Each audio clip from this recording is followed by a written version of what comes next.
snowy days are nice because I get like a nice, like it's cloud, like it's really good diffuse lighting right now because I got a window right here, so it's nice.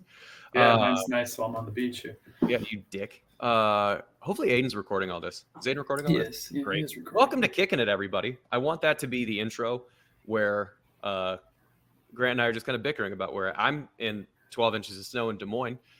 Grant is currently where? Tampa, Florida. Right now it is 79 degrees and sunny. If I could slap you through a computer screen, I would slap you.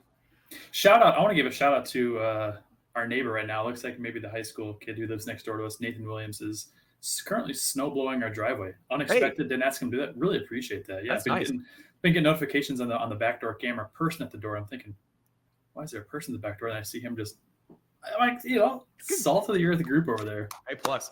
It's Iowa nice there. I had a similar experience. So yesterday I was I didn't grow up working on engines at all, but I did grow up, like, my brother and I took stuff apart, put it back together. He's an electrical engineer now. Dad was a farmer, and so kind of have that like figure it out mentality. So I'd never really looked into small engines and stuff. Well, turned out snowblower wasn't starting as you're trying to get it ready for the storm. And so I have it in the garage and I have it up and I'm taking everything away and taking apart the carburetor, and the float in the carburetor turned out to be broken, just kind of doing enough research and asking Dad and YouTube and reading articles and stuff. There's a pin and a seat under the float in the carburetor, for those that are familiar with that.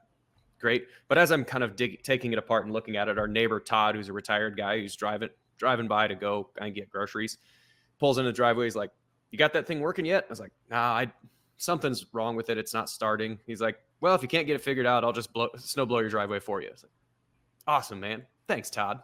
Shoot. So great. Oh, darn it. I don't have to spend time going to AutoZone to try and find the right seat and pin for this carburetor float from a 2003 snowblower. So, yeah, I stopped trying to fix it at that point because Todd said he was going to take care of it, and it was already noon. And anyway, Kickin' It's brought to you by Kelderman Manufacturing, kelderman.com for those that are interested. Bigger, bolder, better. It's talking about quality suspension products and trucks. They have laser cutting. They have basically everything you need for a truck, rig, anything. Good people at kelderman.com. We are planning today on having Fran Fraschilla on, but it snowed a foot. And that makes logistics difficult when you have to fly in, go to practice, prep for the show or prep for the game, and then get to the stadium in enough time to watch shoot around and everything. So we didn't actually get Fran on because thanks, Mother Nature. Really appreciate that. So the next best thing to Fran Fraschilla is later in the show, we're going to bring Nate Schuster on because it's pretty much the same thing. Yeah, I think Nate's probably got a better shooting percentage than Fran. 3-point attempts, minimum 1 attempt. But I Nate's always got great basketball insight for us. So yeah, and so Fran left his cross country skis in New York. Decided not to borrow a pair while he was in Ames, and didn't work out. But fortunately, Nate was able to cross country ski from his living room to his bedroom, and will be joining us. It's good. Although I think the snow is weighing down the line, so he's going to have to fight through Wi-Fi injury. He's playing hurt.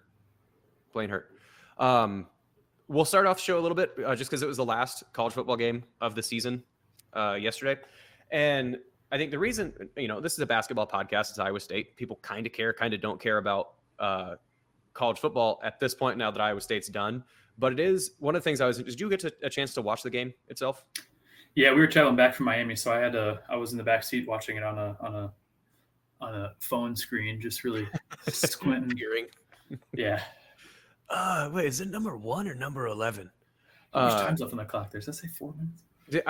As a Big Ten, Pac-12, I don't really care. Like I'm not an avid fan of either one of the teams. So as I tend to do with the NFL most times, is just watch it like an alien from space and just see which one I tend up rooting for. I started rooting for Washington because they were more of an underdog, but it was like a very slight thing. Did you hear what Holly Rowe reported about JJ McCarthy in around the first quarter, talking about like his mental sharpness that he likes to do, like a little cutaway. So they had a little cutaway, and I started rooting for Washington because of this, because apparently Holly comes in and she says that JJ McCarthy will brush his teeth with his left hand, even though he's right-handed, because it, quote, promotes or stimulates alpha brain waves. And while he's brushing his teeth, he looks in the before after he brushes his teeth, he looks in the mirror and says, "I love you, man." And then that's his while brushing his teeth. Yeah, I love you, man. So it feels like there was a better way to do that. But I was like, all right, a guy brushing his teeth with his offhand to promote alpha brain waves. That's a little tinfoil for me. I can appreciate though, because he is, a little on the crunchy side, and I can appreciate that because I see that he meditates before the game. Which I'm down with. I'm down with. Yep. I am too. And he's meditating before the game. He, before the Rose Bowl, he had his shoes off and was grounding on the, the natural grass that is. Yep. I'm down Rose Bowl Stadium. I'm down with that, but I can appreciate that. When I was 19, 20 years old, I wasn't thinking about any of that stuff. So yeah, the alpha brain waves with the left-handed toothbrushing, like that was just that was a bridge too far. So I might need to try that though, just to see what your alpha brain waves are. Yeah, I don't know if I have alpha brain waves. I just got one brain wave. It's not even alpha or beta. It's just like B. It's like a B brain wave. Yeah, just a brain. It's there. It just slowly. And it's not even a wave like it's where like normal brain waves are just like alternating up and down contractions. Just brain waves are like it's working for 3 seconds and it's just brain is totally not working for 3 seconds. More brain waves are like ocean waves. Mine's like Lake Laverne waves. It's there. It's a body of water. No, so the game itself, the takeaways I got from that one are, I think, as much. I don't know. This is going to be a Big Ten game next year because Washington's going to join the Big Ten. Washington. And Michigan plays at Washington next year. But Penix is going to be gone. All 3 of the wide receivers are going to be gone. The top defensive end, which they managed to neutralize, was going to be gone. But so I don't know if this game is going to have the same flair next year. I think Michigan's able to reload probably a little bit better at this point than Washington is. But one of the things that what struck me a little bit, and not necessarily an Iowa State connection because it's not like an Iowa State connection is when in the first quarter, Michigan had a zillion rushing yards and they were averaging 19 yards a carry. All of those big rushes came from either unbalanced or 6 offensive lineman sets that Washington guaranteed had never seen before. And by the time it got to be, I think it's 14-3, and Michigan started driving, it was start of the second quarter. The professor's gambit kicked in, but their offense didn't hold the water to actually move it. So the professor's gambit being John Haycock, usually the first quarter for Iowa State is going to be pretty bad relative to the rest of the game because I don't know how you're going to try and attack our defense. So we're going to run more of a base defense. We're not going to throw as many pressures, see where you want to attack. And then we take that away, and now we'll actually go and play the game. And so your goal is that you can sort of withstand that blow, figure out what you're doing, and then lock it down from there. And Washington kind of did that, but their offense just never really handled it. So they ran the professor's gambit. They just didn't have the offense to combat that. So I was just thinking like John Haycock would be proud of the defensive game plan until you end up throwing 2 interceptions and miss on, I think, 8 straight third downs. So defensively, Washington, I like the professor's gambit they ran. Yeah, this was the 3rd college playoff in a row that Michigan had been to. It's what they said. I thought it was only their 2nd, but I guess it was their 3rd. They got the shit kicked out of them by Georgia. I think it was Georgia in the 2 years ago. Georgia last year, yeah. TCU caught wind that they were stealing signs and just threw a curveball and they're expecting fastball. So I felt like Michigan was ready for the lights. They'd been there before, and Washington almost like the lights were too bright. I felt like Penix too was really. He wasn't going through his progressions. He was really locking onto one guy and forcing the ball, which you saw on his 2nd interception. Just forcing it between like 4 guys, and they got picked and they got taken back almost for a touchdown. But to me, it felt like Penix hadn't really been pressured or didn't really know how to handle pressure very well. Mm-hmm. And I also think that Michigan's team might have taken offense to, maybe not, maybe I'm making stuff up. Michigan's team might have taken offense to Washington's offensive line winning the best offensive line award this year. Michigan, the 2 years prior. Yeah. So I wonder if, Michigan's team was just kind of go, yeah, they think they got the best line. Well, let's show them. Because they were, Michigan's team good. I guarantee you, is it Sherrod Moore is the offensive line coach? I guarantee you, I think that he's the guy that cried and swore on national TV when Harbaugh was suspended. I think it's Sherrod Moore. I forget. Anyway, I guarantee him and then the defensive line coach 1,000,000,000% had that conversation. 1,000,000,000%. You know, coaches just look for any kind of bulletin board material. God, anything. It doesn't matter. Like, it's, you know, the Last Dance thing when Michael Jordan made up the fact that George Karl, like, just made it up. Like, straight up made it up. Like, that's the thing that 100%. If you can find any angle at all to, like, just, especially because football is such an obnoxiously aggressive game, you know, like, you have to literally run full speed into another human being 50 to 70 times in a game.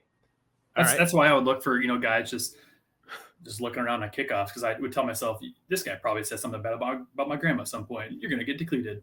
And I would put all 150 pounds into me, just try to, you know, decleat him. Did you visualize somebody like with a saying water sucks? Yeah, I really was. When I would kick football, sometimes I would imagine, you know, if someone had like crossed me that day, or if I was just upset, I would imagine their face on the ball and just really just kicking the piss out of it. I'm impressed. I feel like we can save stories for another time of whose faces showed up on that ball. Sure. The only other thing that I would talk about with the 12-team playoff, or the playoff, or the college football national championship, is that is the last one of the four-team playoff. Next year is going to be the start of the 12-team playoff. I don't mean this like in any like false hopey situation, especially like coming off the bowl game. It's going to be sort of like poo-pooed. Iowa State has a legitimate shot at the playoff next year simply because of the structure. Now, we don't know I don't think there's been the specifics of who's getting in there, but because especially with the Pac-12 falling apart, which conference champions count, which ones don't count. But I would imagine Big 12 as a power conference champion, you're going to get in. And if you have if there's an outstanding at-large, you're probably not going to get a ton of at-larges, because the Big 10 and the SEC are going to take up most of those at-larges. And then you have the automatic, you know, your Memphises, your Liberties, the one group of 5 is going to get in there. But if you have like a 12-0 or an 11-1 champion, and then an 11-1 or a 10-2 runner-up, the Big 12 could potentially get 2, maybe 3 if there's outstanding. I doubt it. Probably just 1 to 2. But the Big 12 champion has a chance to be, or is not has a chance. The Big 12 champion will be in the playoff next year. And the Big 12 is pretty wide open. The Big 12, Iowa State has a legitimate chance at the Big 12 championship next year. Now, again, there are some things that have to go right. Arizona is going to be pretty good. Oklahoma State with Ollie Gordon is going to be pretty good. Utah is going to be pretty good, especially because they're going to have their quarterback back. So Oklahoma State also with Bowman just got granted a seventh year of eligibility. 53rd year. The kid's he's gonna have grandkids before he gets out of school. But there are teams that are going to be good. Obviously, Texas Tech's probably going to be better. TCU, I would imagine, is going to be better. But there are going to be teams with Iowa State's roster coming back. They will have a shot at the Big 12 championship. So like next year, the playoff is not a completely unreasonable expectation. But again, some stuff is going to have to go right. But like thinking about this next year, like that's a fun place to be. Like, could you imagine being 10 years ago and saying that Iowa State has a shot at being a playoff or at that time a BCS team? Like, could you imagine at all what that would be like? Yes. 10 years ago? No, I'm just kidding. No, 2014. No, but I think it. I think next year when the playoffs expand, that's going to be, and not to crap on the previous 10 years or so of the 14 playoff, but I think whoever wins the 12-team playoff is going to be more impressive, because had say Georgia been in this year, had Ohio State been in this year, would we still have seen a Michigan Washington final? I don't know. It's up Florida State even. I mean, they should have been in. I'm still on it. They should have been in. But I think the 12-team playoff allows for the teams where, Florida State was 12-0, 13-0, whatever. Do they deserve to be in? I don't know. With the 12-team, they will be in. But then you also have, like you said, I think the SEC and the Big Ten will get 3 to 4 teams probably. You'll get at least one team from the Big 12 and the ACC. I'm guessing 2, maybe 3 sometimes, depending on how teams are. And then you're going to get, like AAC, that champion. Well, I would imagine there's going to be one guaranteed, like the highest ranked non-group of 5 or group of 4 now. The highest ranked non-group of 4 team is going to be in. So it is interesting. Is Notre Dame an automatic shoe-in though? They're independent and they basically create their own schedule. So will they be a shoe-in essentially? I mean, if they're 2 or less losses, they're probably going to be in. I'd imagine they just have to be inside the top 12 rankings or top 11 minus whoever it is. So like they're going to always just have to be an at-large, which is interesting because they would have to then be a higher seed in order to host the playoffs. So unless they're like undefeated and they're like the top 4 seed, like, that's where like the rankings from the committee is going to come in. All this stuff will come out in the next year. So like we'll have some May and June material to go over. But what we don't have in May and June is Nate Schuster talking Iowa State, Houston basketball. So this is going to be the Goldfinch Athletics interview. It's supposed to be with Fran Fraschilla, Goldfinch Athletics. If you go to goldfinchathletics.com. We actually, my business partner and I actually were on the Chris Williams pod, the CW pod on Iowa Everywhere, talking about actual like what we do on the other side. So if you want to go do that, go check it out. Also, when you just took a drink of that, I mean, those that are listening, and this is an audio podcast, we are doing this visually. You can probably see clips of this. When you took a drink, your Zoom background completely included your drink. So you just disappeared. There's a hole in your face that a palm tree showed up in. So impressive. Can I talk about this for a second? You can't see it. Okay. It's Starbucks. We're going to, Aiden, we got to. Grant Scribes. Grant Scribes. So I'm a cold brew guy. Try to support local when we can down in Tampa. Starbucks. So we're going to Starbucks. Try to get a nitro cold brew. Didn't have it. They're out. Shocker. They're usually out of their nitro cold brew. So I say, I'll just get a cold brew. Normal cold brew. Cold brew is supposed to be chilled, obviously, and smooth. That's like the benefit of cold brew. Smooth. It doesn't have the bitterness. My first sip. This is not cold brew. This is a bitter coffee. My gripe is I don't think Starbucks is making cold brew. I think they are brewing coffee, chilling it, and then pouring it over ice and calling it cold brew. Are you accusing Starbucks of fraud? Yeah, I am. So if you see a lawsuit presented from me to Starbucks, can we make this class action? Yeah, and you know what's even more messed up is that they're charging 50 cents more for this cold brew fraud than they are for just a normal iced coffee. So one day I'm gonna get a tall cold brew, just plain, and a tall iced coffee, just plain. Do a blind taste test and see how they taste. I'm going to say they taste similar. If they do, class action lawsuit coming your way. I'm in on this class action lawsuit. I don't know how much I'm going to get, but I don't care. I'm in. Bring it down the man. I don't know if I want money. I just want quality What's fairness? Cold brew. I just want money. I don't really care about the quality of the cold brew to Starbucks, but I just want some money. That's what it is. Yeah. Okay. Grant Scribe over. Grant Scribes. Done griping. Grant Scribes.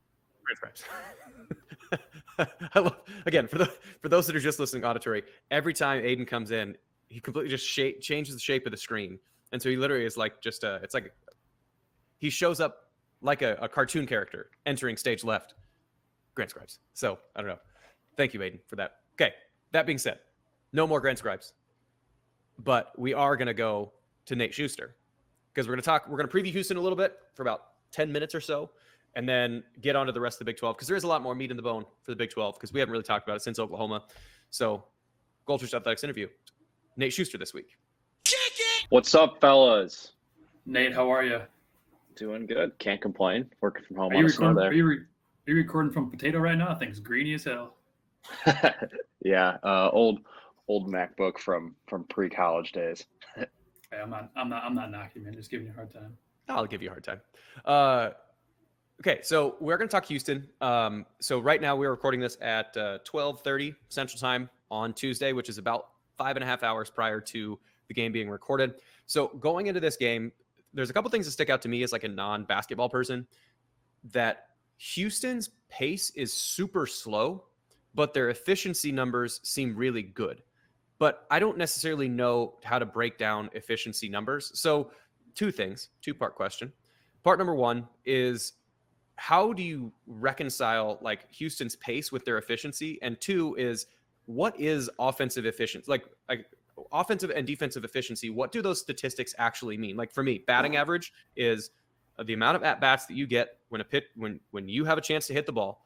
How many times do you get a hit when you take away walks or hit by pitches? Okay, that's what that statistic means. So it gives you an indication of the person's capacity to get a hit. Offensive efficiency numbers, and defensive efficiency numbers, what do those numbers mean? And then again, how do you reconcile those with the fact that Houston is super slow paced, but still super good efficiency? Break it down for someone who doesn't have very many alpha brain waves. Shout out JJ McCarthy, future Russell Wilson, by the way. I think he's future Zach Wilson. But anyway. Oh, God. Pick a Wilson. I don't think you want to be either right now. I don't know. One's got a ring. One's got some Cougars. Okay, so answering your first question. So offensive efficiency and defensive efficiency, the common denominator with both of those is points per possession. So what are you getting per possession?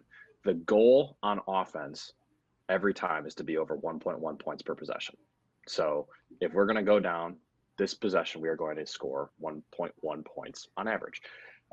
If you're really good, free throws? Does that include free throws? So I'm Yes. Taman Lipsy. I dribble to the lane, go to shoot a layup, get fouled, miss the layup, go to the free throw line, make one of two. Then my points per possession on that possession was 1.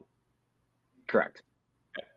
Yeah. So if Steph Curry gets fouled on a 3-point attempt and he shoots 97% from 3, you do 3 times 0.97. That's his points per possession that you should expect from that 3 or from 3 free throws. So that's really what that comes down to. Same way with defense. What can you force them below that 1.1 number? Our goal when I was playing was around the 0.97 to 0.95. Did we hit that a lot, especially the 2021 year? No, but some years we did. So if I'm looking at Houston right now, and I have their KenPom stuff pulled up right now, you're right. They're 325th in pace, but they're crazy good on offense. And what that tells me is they're running their offense until they get the look that they want. So they're not letting anyone else dictate their pace. Think of them kind of like that 2018 Virginia team way back in the day when they had Ty Jerome and Kyle Guy and DeAndre Hunter. Those guys. The Tony Bennett team that is Texas Tech. Scored like 59 a game but the opponent's scoring 31 because every time they go down, they're making a shot. Yeah. Is that the year that they won it, or did they get bounced at UMKC? No, Baltimore Coast, Maryland, Baltimore Coast. Yeah, UMKC. Timeline, they lose against the 16 seed. The next year they beat Texas Tech at the final. Okay. So it's a really good comeback story if you want to think of it that way. I think it's just kind of funny that Texas Tech got bounced, but that's just me. That's what I would look at for them is, slow pace. They're going to get the shot that they want. They don't let you speed them up.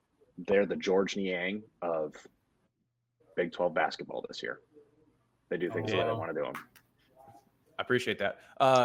So another question. So regarding if Houston's a super efficient offense and they're going to possess the ball until they get the right shot, let's pair that with put that point on the table. Let's talk about another point, which is the fact that we mentioned it before this, the big meat of the season got here, that the fact that Jazz Kuntz and Gabe Kalsher can't slide underneath a baseline drive and take a charge anymore means they have to start doubling on the baseline or doubling on the post or the block, whatever you want to call it. So they have to double on the baseline, which is going to leave a double team anywhere is an open player somewhere. And because they have to, that's what they ran, I think, against Oklahoma and against the bigger, stronger teams that they played is you have double on the post. So Hassan Ward comes off of somebody to double somebody. Well, now there's somebody available. They have to over rotate. And if the team can get it out of that double team, there's going to be an open 3 somewhere. How is Iowa State going to have to, coming off of Oklahoma, what adjustments are they going to make, especially against a Houston team who's really good at getting their shot? How are they going to amend that defense? Because I would imagine that double on the block or double on the baseline, unless you're getting a turnover, is going to be really bad for business today against Houston. Yeah. That's something personally, I've seen them run that same scheme that they ran against Oklahoma all year. That's their principles, is they're forcing everything baseline and they're going to trap in that short corner. I think they're still going to do it today. I don't know if they're going to do it to the same extent. The one thing that we have on them, honestly, is size, which is weird. Milan being his size, he's a true 6'10". That makes a huge difference for us on the backside defense, because you're right. There's a man disadvantage when you go a trap there. One guy's going to have to guard 2 guys, and that's pretty much impossible. What we would need to happen for us to win tonight, and I think we have a chance, but we would need to do this, is whoever is the guy doubling the post. So let's say he's on the left block and there's LJ Cryers in the right corner. He's going to have to be the guy that traps the post, gets the ball out of the post, and then also get to the guy in the corner at the same time. So that guy. So you have to really, I would imagine on that double, you have to be really intent to not allow a skip pass. And so yes, my definition of a skip pass. So if there's one high guy, hands. You can come in that with high hands. So there's for those that, I mean, again, this is me explaining it to myself, but like if there's 3 guys that are outside the 3-point line, there's 2 guys that are inside the 3-point line, and there's 1 guy that's getting doubled just outside the lane. If we double that guy and I'm on defense, and a normal passing mechanism is that guy who's on that baseline by the lane is going to pass it to the nearest defender. He passes it to somebody else who's on the outside of the 3-point line. He passes it to the next person, and they just hot potato it all the way around. And that's ball movement. And then a skip pass means you skip one or more of the steps in there. So instead of getting it from that trap to the 3-point line to guy number 2 to guy number 3 to guy number 4, you then just take it straight from trap guy to guy number 4. And so then you just skip that pass all the way across. Oklahoma did that a ton against Iowa State on Saturday, and it led to a bunch of open threes. They made, I don't know, 40% of them, 50% of them, but that's still a good percentage if you're making most of those. So the correction you're saying is that when you come to trap that person, it's not just that you're trapping, it's where you're trapping from, and that you have to then keep your hands up instead of sideways, because then that skip pass can't happen. Because if I'm Milan and I'm coming to trap and my hands are up and I'm 6'9" and I got a wingspan of a zillion feet, my hands are up in the air, you can't throw it over or through them. So you have to go around. And once you start going around, then I can adjust back, get back to the guy who they're ultimately trying to get the ball to on the backside. Right? Correct. Yeah. Okay. You actually hit that. That was almost better than some of the coaches. Not bad for a wrestler, Jeff. That's pretty good. Yeah. The other piece that I would add to that is if you're on defense, you have to be moving on the pass, not on the catch. Okay. So you have to be able to realize that when I'm just going to pull up a Houston player, Javier Francis or Jawan Roberts, we'll go with them. Those are their 2 posts. Those are the guys that Rob Jones and Hassan Ward are going to be guarding tonight. When those guys stuffing them in lockers, baby. Hell yeah. When those guys get the ball in the post, what we need to do is trap them, and our goal needs to be when they throw the pass, we need to be traveling on airtime in rotation to get to their guys so that we can be there on the catch so that they don't get that open look. So instead of waiting to see where that pass goes, is as soon as ball leaves that post's hands, whoever it is, Francis, as soon as that ball leaves his hands, you just got to, it's good job. Come in, you shuffle, hand high. So like just getting out quicker. Offensively now, because Houston defensive efficiency, what are they sitting at? Number 1 in the country. That's good, I would say. So what? How do you break that down? So Milan, just let him cook. Just make some shots. Just shoot. Make some shots, dude. Is there a matchup or matchups that Iowa State needs to win in order to be good on the offensive end against the number one most efficient defense in the country? Or is there something else like schematically that would get Iowa State a better chance to beat Houston? This somewhat ties back in Oklahoma. It's jumping the gun a little bit, but can't shoot 18% from 3. Taman Lipsey can't go 1 for 10 from the field. Those are the obvious. I think the matchup really comes down to do Jones and Ward, can they stay out of foul trouble because the posts are active, and can Lipsey take down LJ Cryer defensively, because offensively we're going to be a little bit in a tough scenario because of the fact that we're the 5th ranked defense in the country. They're number 1. This is going to be a rock fight for us on offense, especially with how things looked against Oklahoma. They were the 11th ranked defense, if my numbers are correct. So that's really what it comes down to. Get them in movement the same way that they're going to try to get us in movement on defense. It didn't seem like it was the offensive stuff against Oklahoma. It felt a little bit like the lights were really bright for a lot of the guys. I mean, not necessarily Taman. He just shot like ass. Like every once in a while you get one of those shoot like ass games. But the guys like Milan and Trey King just didn't shoot well. And I don't know if it's lights were bright, but Milan had plenty of good looks. I just think he wanted the ball to go in so badly that he started trying to, like an aim it instead of throw it type situation. And I would imagine that the Hilton crowd, there's 1.5 feet of snow on the ground by the time the game's going to tip off, but it's still going to be full. I think that's probably going to help because you're going to be able to ride the anticipation. And correct me if I'm wrong, when you're on the road, it's more of like an aggression type thing because you're trying to show the fans that you can do it versus it's just pure adrenaline when you're at home. Like it's less aimed at anything. It's more like I'm just hopped up. So it feels like that they're going to be able to play better at home because the shooting is going to be less aiming and more shooting. So I don't know if there's a question from that, but I think there's some substance there for sure. We've talked about that in the past that, the home team's always going to come out with a lot more juice in that first 4-minute media. The goal, if you're the road team, is to shut that off immediately after the fact. Because once you hit that media, you got about 2-3 minutes of downtime during that timeout when it cuts to commercial. I think that's what Houston's going to try to do to us tonight is let us get all of our adrenaline, all of our juice out of the way in that first 4 so that they can play the rest of the 36 minutes tonight at kind of a different pace. So just watching the Oklahoma game, obviously Iowa State's played a bunch of just nobodies in non-conference, had a lot of home games, and then the away games, they do look a little off kilter. And it just kind of felt like throughout the entire Oklahoma game, like obviously the competition was ramped up and it was better, but the team out there, they just looked really tight bottled out there. Like they were super just afraid to make mistakes and they just loosen up that sphincter a little bit.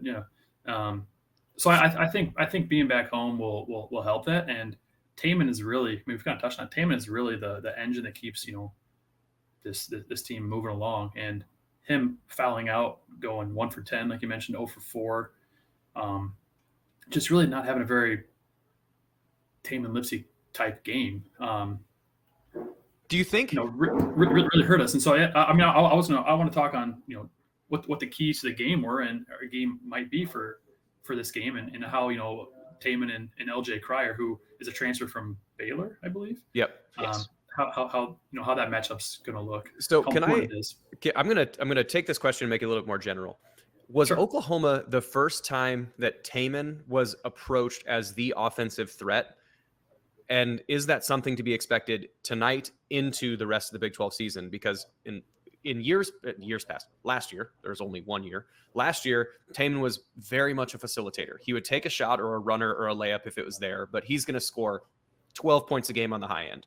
This year, he's shown a lot more offensive versatility, especially in the non-con, even against the better teams. Your VCUs, your A&Ms, Vatek. So was the Oklahoma game kind of a portent of something to come with him being the offensive threat? Or was it just that he had a shit game? I think it was more of the shit game. I mean, and this is really where I see it, is if you look at the numbers, he shot the ball 10 times, which is still third on the team in attempts. What I think Oklahoma did was they tried to take away Gilbert because he ended up with only 5 shots. Now, granted, he did foul out, but to me, I think he is the more dominant on-ball guard, and I think he makes more stuff happen for others than Taman does. Myself, just because of the way that he drives, I think Taman is all around a better player. But from an offensive standpoint, I think it should flow through Gilbert if this team's really hitting their potential. I feel like too that some of the transfers we saw them early on. I'm thinking Pav, Gilbert, Jiggy, that they were still kind of getting used to the flow of playing at this level, and it almost felt like versus Oklahoma, they kind of, reverted back to early season, how they were playing. And it's easier said than done, to basically, tell them, hey, go out there and just play, just ball. You guys can ball. But I think, I'm drunk on the Kool-Aid.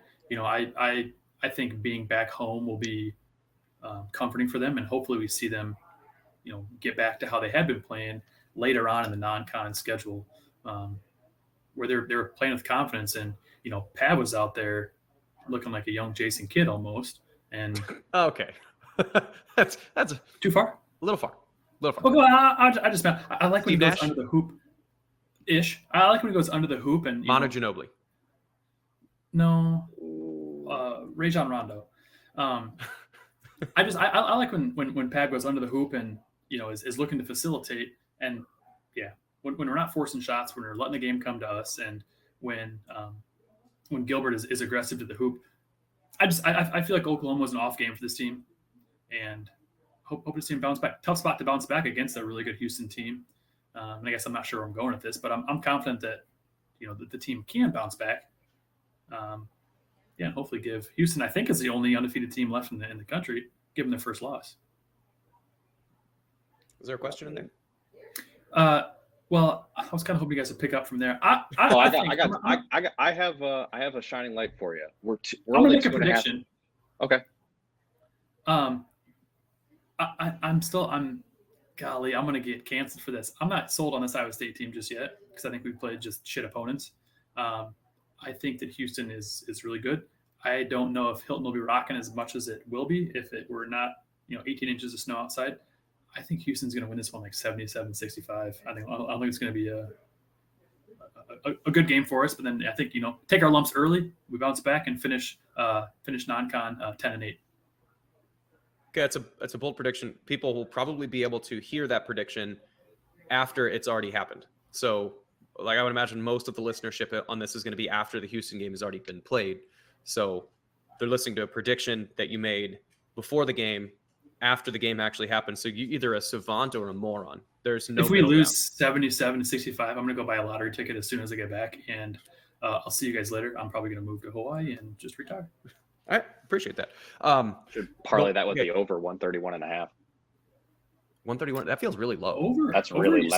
That's really low for a college basketball game. My personal rule with this stuff is if it's under 135, you take the over. Nate's bets. Nate's bets. Yeah, track me next week. So is there something? So watching Oklahoma, having not yet seen Houston, and watching the rest of the conference, to me, we talked about it before, is that in any given day, of the 4 guards that Iowa State plays predominantly, 2 of them have to have a good game in order for Iowa State to win. 0 of them had a good game against Oklahoma. Is there going forward in the season? I don't know if it's obviously hard to tell because something like Jiggy Kurt with shooting, like shooting is going to come and go every once in a while just cuz. Is there somebody that you feel like is going to step forward, like whether it's Keyshawn getting back to where he was in the non-con, Taman feels like he's kind of a sure bet. What do you expect to see from the guards going forward in the conference, and what kind of roadblocks would prevent them from getting there? Well, one, I think it's just going to take some time. Like Keyshawn Gilbert coming from UNLV, Buffalo for Jiggy, Wofford for Bob. Pick one. Jackson. Jackson. There's going to be a 1 to 2 game adjustment period to get into conference play. I mean, we had a little bit of a runway, I guess, if you want to call it that, in Fort Myers, but that really wasn't much of one. Honestly, if you're looking for benchmarks for what this team needs to get over, I think if we're making 7 threes a game, this team is going to be tracking towards at least somewhat of a potential. You just can't be shooting 18% from 3 in a college game and expect to win. Like, it doesn't matter. You would hope, though, being at home, that the team would shoot better than on the road. Yeah, and honestly, that was probably the best crowd I've seen in Norman in ever. Like, traveled down there 4 times. They sucked all 4 times, and one of them was COVID. But completely non sequitur. I remember hearing something in the broadcast. I think they said that Iowa State didn't get down there till midnight, and so then instead of doing shoot around, they just had let the guys sleep in a little bit. 1, do you know if that was true or not? And 2, what does shoot around like? Does a new rim actually change the way you shoot? So, like, other than just the environment of the crowd and whatever, and the opposing player that you're playing, does the actual physical rim, like, and the hoop and what its like backdrop is, do you need a shoot around to be able to acclimate yourself to that? That's probably player by player. I'm sure you could talk to any one of my teammates and they could agree or disagree with me. Myself, I think every arena is a little bit different with the backdrop, so it does matter a little bit, but you could really iron that stuff out if you get to the game early enough. Because I know you're allowed to be on the court 90 minutes before tip. Just go 90 minutes before. I know in certain spots in Hilton that where the lights are set up, you'll get lights in your face if you're looking at the rim. So you want to be able to know that when it happens. Other places, I mean, the old Lloyd Noble Center had some weird spots. RIP Lloyd Noble. I don't know what the hell is they that call Baylor? the arena. Texas.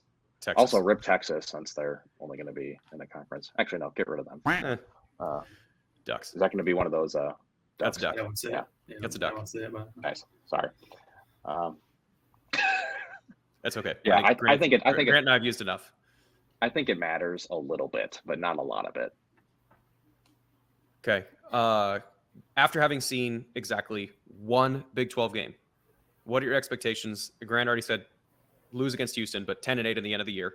What are your expectations in conference for this team? Again, very small sample size, but while we're making stupid predictions.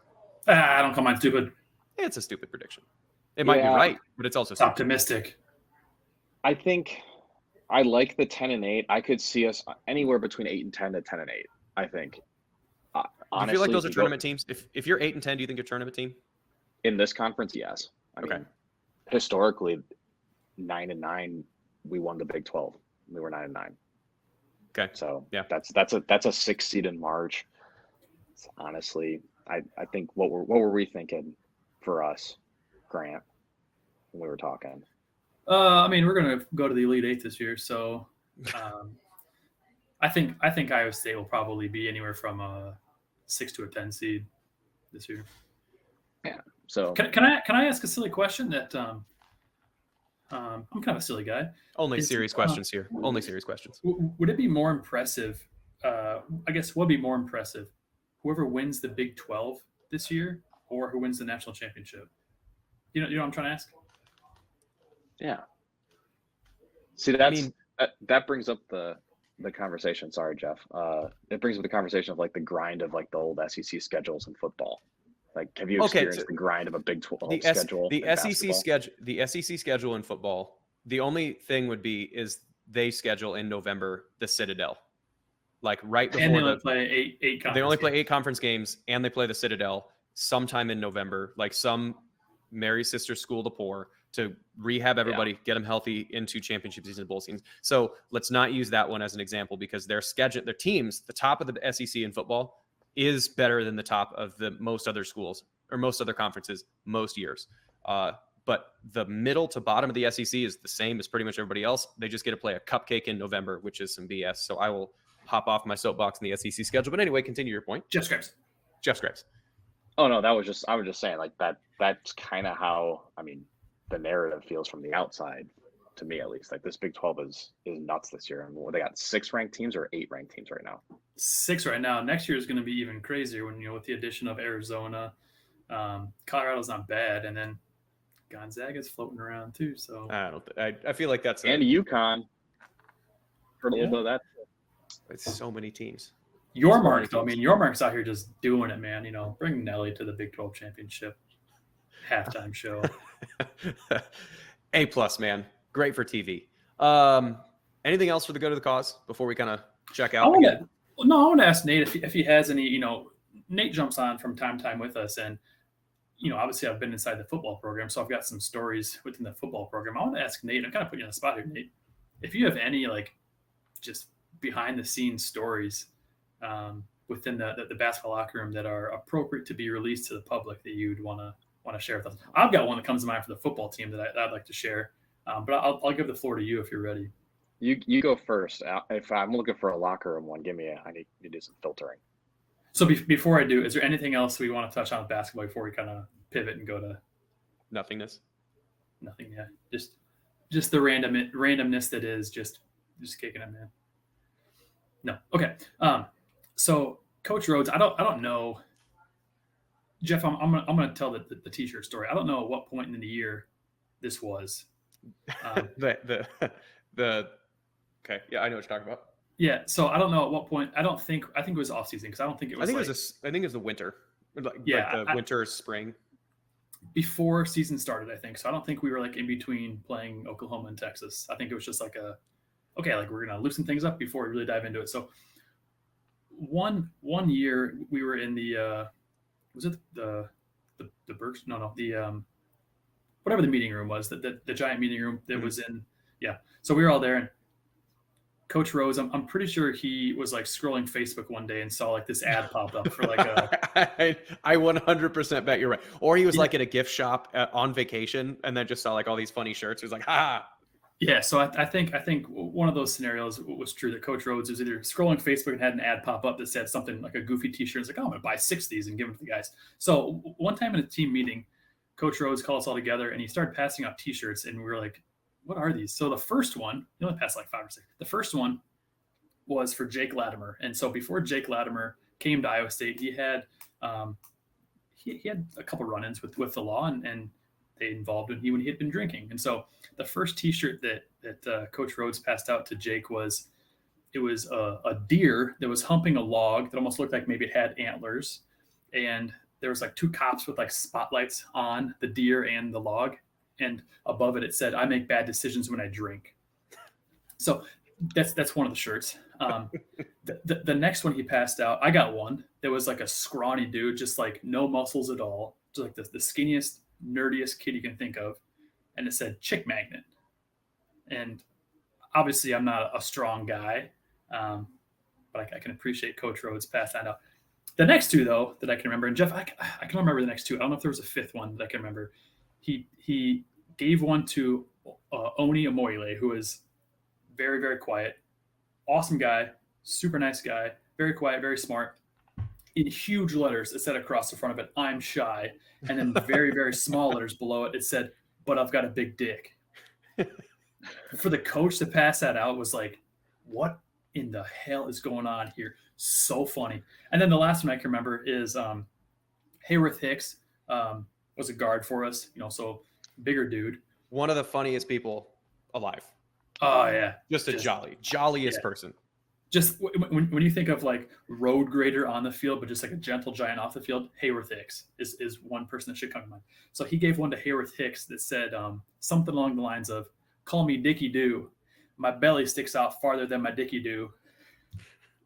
So then Dickie Doo became a bit of a nickname for a while for Hayworth. And I think he embraced it. So it was just hilarious and just like so out of nowhere. Yeah, so out of nowhere. We had no idea this was coming. It was great. So do you have any stories like that for the basketball? It doesn't necessarily be T-shirts, but just something kind of goofy or, just kind of behind the scenes to kind of give our listeners something, a little more lighthearted there. Yeah, one time it was after wrestling had ended, but they had left some of the clean washed singlets in our lockers because before the Hilton renovation, we used to share locker rooms with the wrestlers, and as a joke, it was Mike Jacobson and I, and he was like, "You should go work out with a singlet on and see what Steve says." Oh God. So there's pictures somewhere, and I'm sure people can find them if there's anyone listening, of me doing a workout at Hilton Coliseum with a wrestling singlet on, playing basketball. How did you find one that was tall enough? It was just dumb luck. It was an XL singlet in my locker. I was like, "Oh hell yeah!" So there's. Was it washed? Yes, it was clearly clean. Like smelled a little bit like ball sweat, just a little bit. There was proper undergarments worn so that there wasn't good any sort of fluid swapping or anything like that. But it's pretty fun. There's a few pictures of I don't know if you guys remember the JaVale McKay picture way back in the day where he's got the two balls palmed, full extension. He looks like the old Jordan picture where he does that. Yeah, fly. Yeah, MJ wings. It's that, but it's me with a singlet on. So did you play with Jamil? Were you on the team with Jamil? No, actually, a better story with Jamil McKay if you want to hear it. I want to ask about like the 5. Is that where you're going? So, no, completely different. West Virginia football game where we stormed the field. I think that was the original Juicy Wiggle game, if I'm not mistaken. He crashed in my place. Yeah, Will Greer. We stormed the field, and I think that's pretty much why we had to move the student section. Yeah. Because of that. Jamil McKay stayed at our apartment, and he had a friend that was always around him. His name is Shorty. Okay. And Shorty, as the name implies, very short individual. Shorty had a ticket to the game, chose not to. He bought a printer, placed in our apartment, so we got a free printer out of this, and he tattoo bookings all afternoon. Didn't go to the game. What? So there's just never met the guy. Yep, never met the guy in my life. He took 2 lamps out of my room and a tattoo needle and bought a printer from Walmart, and we had just had tattoo bookings in and out all afternoon. Was he a tattoo artist, or is he just kind of like, I'm gonna try to tattoo some people today? At that point, he was beginning. He's an artist officially now, but 5 years ago, he was not an artist. Hey, like Donnie Jenner, Jeff. If you remember, he was like practicing tattoos like on his upper thigh. Real tattoos. That's art and different canvases, man. Art and different canvases. You got to sling mixtapes somehow. So tattoos last almost forever. You can get them removed, but tattoos are pretty permanent. All right, I think we probably get to give people their snowy afternoon or morning back, depending on when you're listening or watching this. So hopefully we didn't sound too stupid if you're listening to this after the game. But if you're listening to this before the game, Grant and Nate gave you terrific gambling advice. So appreciate it, everybody.